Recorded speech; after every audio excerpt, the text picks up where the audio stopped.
another history section. Today, let us take a brief look about the topic towards civil disobedience. Let us learn about the event that happened before the march. In 1922, an act of violence that completely shook Mahatma Gandhi ji and other Congress leaders was Chori Chora incident. In Chori Chora, a peaceful demonstration took violence near the liquor shop, turned the entire history. To control the crowd, policemen opened fire. In this firing, a few satyagrahis got killed, while some of them got injured. The hesitated crowd set the police station on fire where the policemen had locked themselves. In this incident, several policemen were burnt alive. Shocked by such widespread violence in February 1922, Mahatma Gandhi ji decided to take back the non-cooperation movement. At this time, a lot was going on within the Congress as well. Tired of mass struggle, some Congress leaders wanted to participate in the election to the Provisional Council. By joining this council, Congress leaders hope to have power their seats in the British policy. They can oppose the wrong policies and suggest reforms.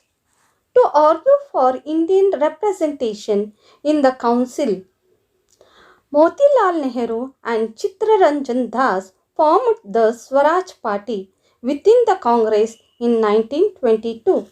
However, young leaders such as Jawaharlal Nehru and Subhash Chandra Bose opposed the formation of this party and thrust on full independence based on socialistic ideas.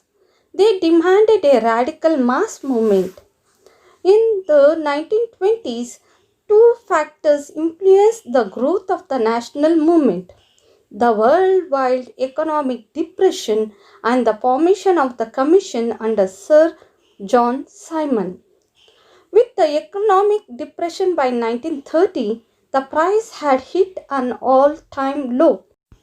This impacted the export of agriculture goods, and peasants found it difficult to sell their produce and gather money for revenue. The Simon Commission was a statutory commission which aimed at looking into the constitutional system of India and suggest changes. It was an all-white commission without any Indian representation. In 1928, when Simon Commission came to India, all parties such as the Congress and the Muslim League protested against it. To pacify the leaders, Lord Irwin, the Viceroy of India, gave a vague offer of domination status to India and also proposed a round table conference. The Congress leaders were not happy with these proposals. In the Lahore session of the Congress in 1929, Jawaharlal Nehru declared the demand for Purna Swaraj or full independence to India. The call of Purna Swaraj did not create much enthusiasm among the Indian people. Therefore, Mahatma Gandhi ji felt the need to express the idea of freedom using issues from everyday life. Mahatma Gandhi ji discovered that salt was the common unifying factor. It was a common ingredient in the food of both the rich and the poor. Mahatma Gandhi ji viewed the tax on salt and the monopoly of the government on its production as a downright oppressive. So, Gandhi ji started Salt March and the civil disobedient movement. Let us focus about that, children, now. Mahatma Gandhi found salt a powerful symbol that unites the nation. On 31st January 1930, he sends a letter to Viceroy Irwin stating 11 demands. Some of them were of general interest, others were specific demands of different classes, from industrialists to farmers. The idea was to make the demand wide ranging so that all classes within Indian society could identify with them and everyone could be brought together in a united campaign. The most stirring of all was the demand to abolish the salt tax. Salt was something consumed by rich and the poor alike, and it was one of the most essential items of food. The tax on salt and the government monopoly over its production, Mahatma Gandhiji declared, revived the most oppressive phase of the British rule. Mahatma Gandhiji's letter was in a way an ultimatum.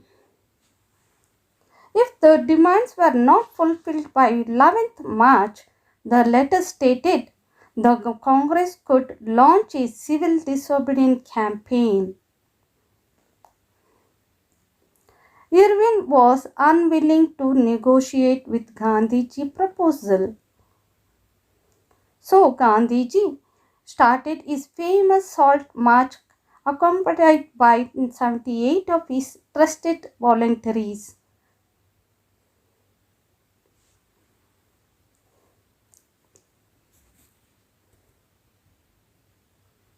The march was over 240 miles from Gandhiji's ashram in Sabarmati to the Gujarati coastal town of Dhanti. The volunteers walked for 24 days, about 10 miles a day.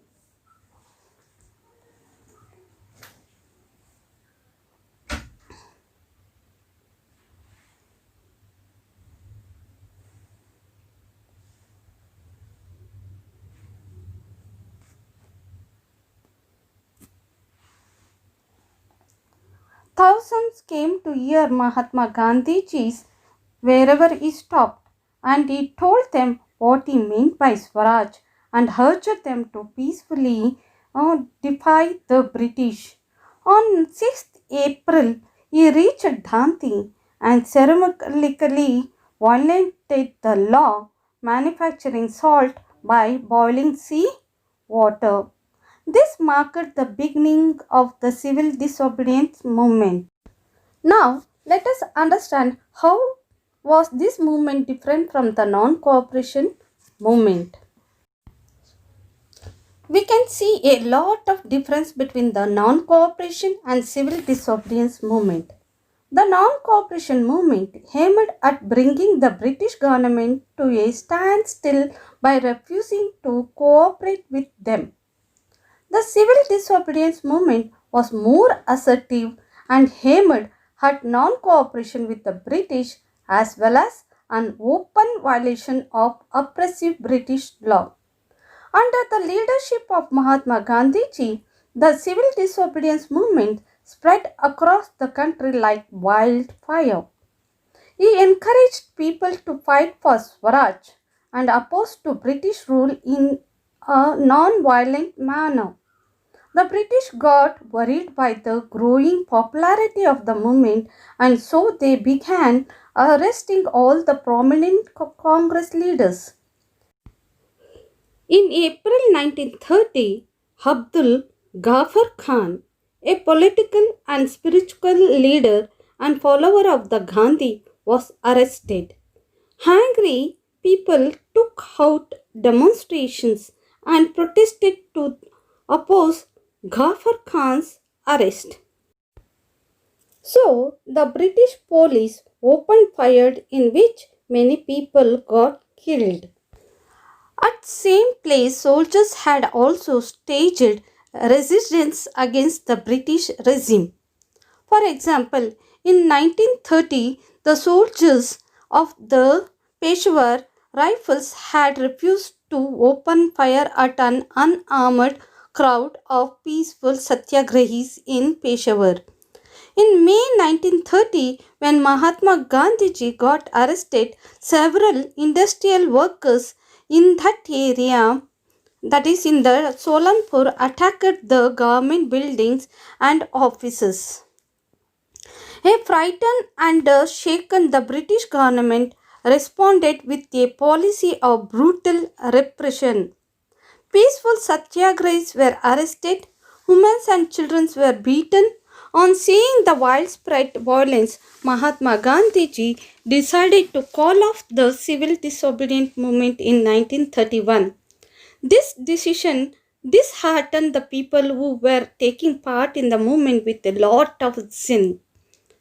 On the 5th of March 1931, Mahatma Gandhi entered into the pact with Lord Irwin, the Viceroy of India. This pact is known as the Gandhi-Irwin Pact.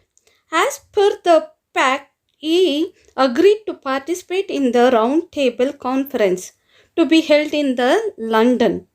On the other hand, the British government agreed to release or free the prisoners. In the December 1931, Mahatma Gandhi visited the London, but he came back with disheartened, as the negotiation did not reach any final decision. On his arrival in India, he found that the repression of the British government had taken a new turn. Several Congress leaders such as Jawaharlal Nehru, Abdul Jafar Khan had been arrested.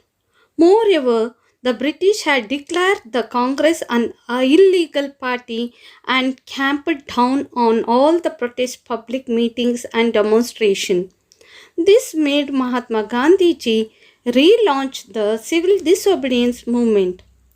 This time, though not many people participated in it. Consequently, the movement completely lost the momentum by 1934. Several people from different sections of the society had participated in the civil disobedience movement to meet their specified objectives. Each group interpreted the meaning of the Swaraj in their own way.